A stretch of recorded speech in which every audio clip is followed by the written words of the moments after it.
नमस्कार, जयसिंगपूर नगरी न्यूज मध्ये आपलं सहर्ष स्वागत। पाहूया आजच्या दिवसभरातील काही ठळक घडामोडी। शरद इन्स्टिट्यूट मध्ये 9ला स्टार्टअप प्रोजेक्टचं प्रदर्शन। शरद स्टार्टअप केंद्राचा उपक्रम, शेकडो स्टार्टअप प्रोजेक्टचं सादरीकरण। यड्राव येथील शरद इन्स्टिट्यूट ऑफ टेक्नॉलॉजी मध्ये सोमवार दिनांक 9 रोजी शरद स्टार्टअप केंद्रांतर्गत स्टार्टअप प्रदर्शनाचं आयोजन करण्यात आलं।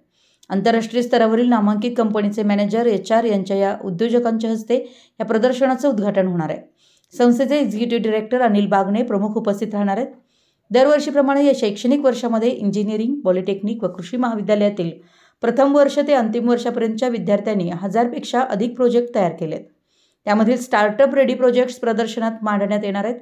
हे पाहण्यासाठी महाराष्ट्रातील विविध औद्योगिक क्षेत्रातील शेकडो उद्योजकांना व तज्ज्ञांना आमंत्रित करण्यात आलं आहे, अशी माहिती संस्थेचे एक्झिक्युटिव्ह डायरेक्टर अनिल बागणे यांनी दिली। महाविद्यालयातील विद्यार्थी, उद्योजक व तंत्रज्ञ बनण्यासाठी महाविद्यालयानं अद्ययावत अध्ययन व अध्यापन पद्धती विकसित केली आहे।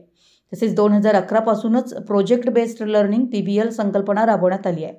या शिक्षण पद्धतीमुळे विद्यार्थ्यांना प्रात्यक्षिक शिक्षण मिळत आहे। तसेच उद्योग क्षेत्रातील अद्ययावत तंत्रज्ञानाची माहिती होण्यासाठी, प्रशिक्षण मिळण्यासाठी महाविद्यालयात जगभरातील विविध सेंटर ऑफ एक्सलन्सची इनोव्हेशन सेंटरची स्थापना करण्यात आली आहे। तसेच औद्योगिक व शैक्षणिक क्षेत्रातील अंतर म्हणजेच गॅप कमी होण्यासाठी विद्यार्थ्यांना विविध समस्यांवरील प्रोजेक्ट करण्यास दिले आहेत। सर्व विभागाच्या नाविन्यपूर्ण व औद्योगिक क्षेत्रातील समस्यांवर निराकरण करणारे प्रोजेक्ट बनवल्यात।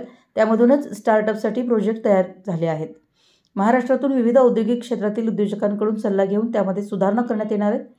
या प्रदर्शनाच्या माध्यमातून विद्यार्थ्यांना मार्गदर्शन करून नवीन उद्योजक निर्माण करण्याचा संस्थेचा मानस आहे।